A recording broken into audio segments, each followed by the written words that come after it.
So I'm going to spend, I guess, about 5 minutes or so talking about our ETL tools at Emory within the Atlanta Clinical and Translational Science Institute.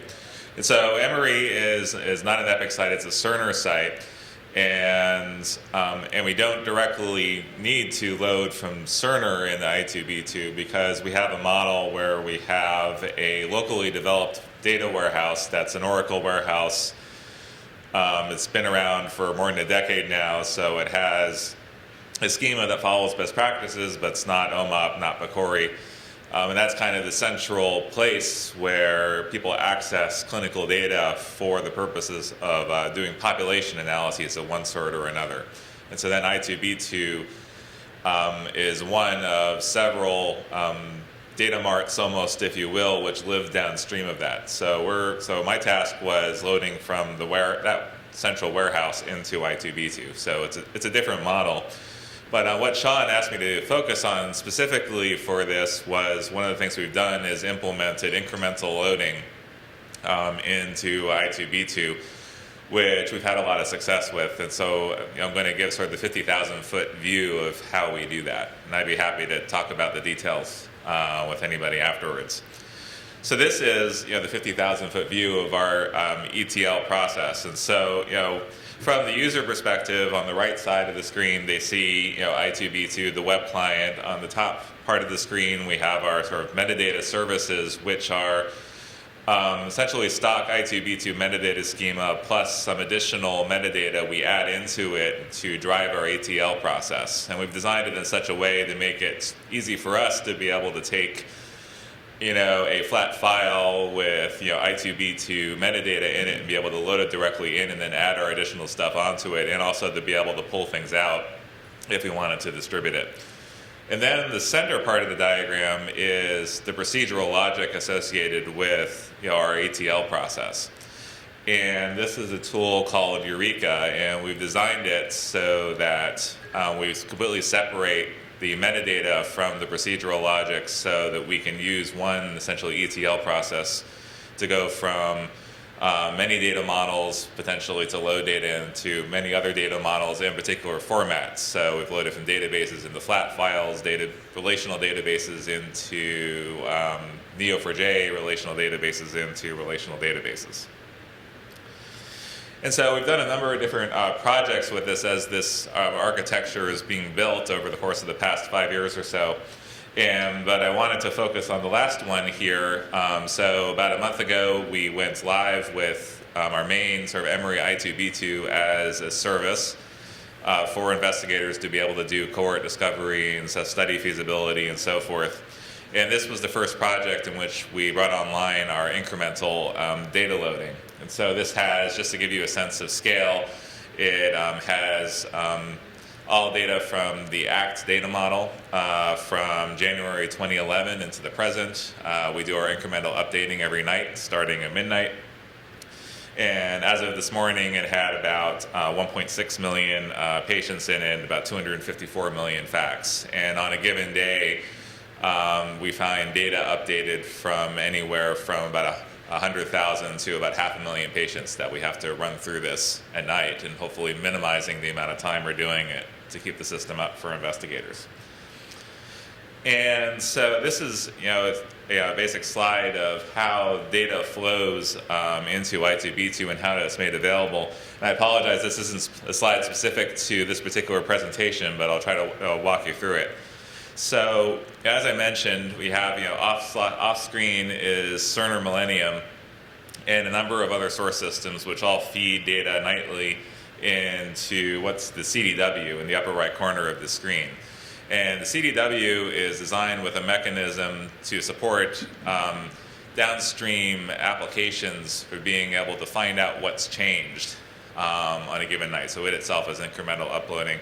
And so what it does is all the tables that a downstream application is interested in, it adds a column called extract in daily or extract indicator daily. And so what that does is within that, so for each row, then there's a sequence of ones and zeros for each downstream, and with each position for each downstream app. If a record is inserted, updated, or deleted, all those zeros get flipped to ones. And so then so when we pull our data down, when another group that's built a data mart off the central data warehouse pulls data down, then they're responsible then for going in and and flipping their zero back to their one back to a zero to indicate that record's already been processed. And so we use that mechanism. So what happens is the central data warehouse gets loaded usually between midnight and it's done around 8 in the morning or so. And the reason for that length of time is because the system's often waiting for various source systems to supply it data files. It's not because it's actively running for that entire period of time. But so after that gets done, we have a script which then checks whether that ETL process is done, and then we go in and find our flagged records with the bit set to 1, and then we pull them back into a schema which is identical to the central data warehouse for the tables that we're interested in, and that's called staging in the lower right corner. And we're pulling our ones, our flags, in along with this, which will become important for the next step. So after we've done that, we have a step. So that gets done by around 11 in the morning, but we haven't touched i2b2 at this point.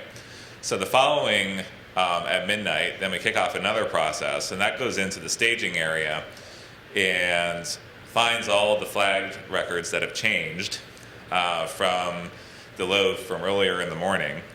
And then it pulls those into Eureka. Eureka transforms into the ACT data model, so it does structural transformations as well as semantic transformations.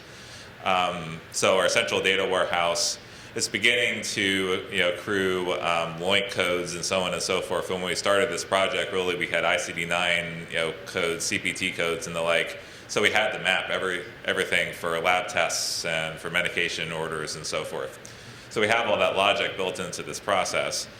It then loads the transformed data into a set of tables that actually are located in our i2b2 data schema, which are similar to the tables that are shipped with i2b2, but we've made some modifications to them. And then there's a set of stored procedures which have the same function signatures as what's shipped with i2b2, but the implementation is different. And we actually have an implementation for Oracle and for Postgres, which do then the final updating. And so they have the logic in there. So all the metadata going through about what's new, what's changed, and what's been logically deleted from the central data warehouse has made it through into these temporary tables.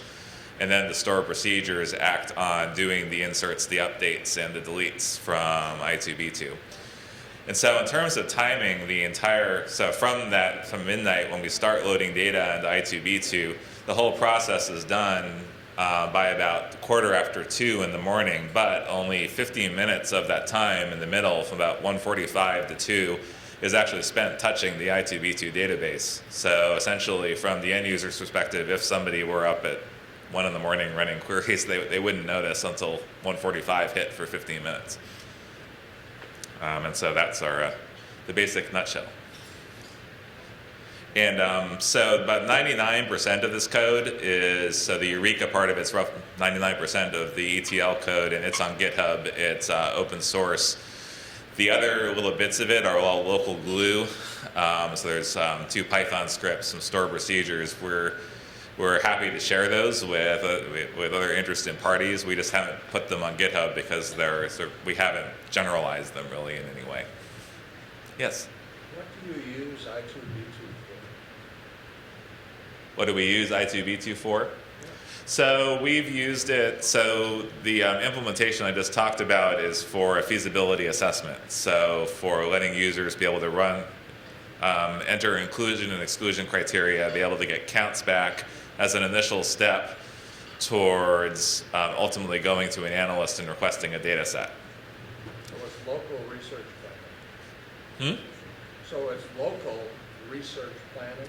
It's research planning. We're also in the ACT network. So this, which is the reason why we picked the ACT model for this, because we were already part of the ACT network. So one i2b2 we could use for both.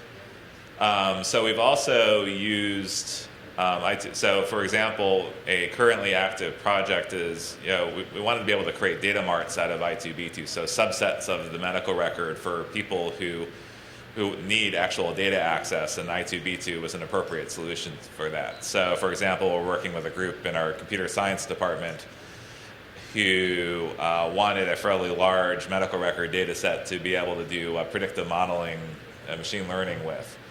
And so a component which I didn't mention inside of Eureka is it can do on-the-fly de-identification of records, and so we were able to create rapidly a de-identified i2b2 data mart from them. So when I showed you the first sort of 50,000 foot view, we have one i2b2, and that's over time, it now has that data mart. It has the cohort discovery sort of research planning i2b2, which I mentioned, and it will have additional data marts going forward, which are subsets, which may provide data access to investigators who have IRB approval to see data. What's the ACT data network? It is the CRUEL, the Clinical Trials Network. It's a network of CTSA institutions, which technical implementation of it was done in the 2014, 2015 range, and we've just received funding to go live. And so it's sort of stage one was that very research planning for clinical trials use case.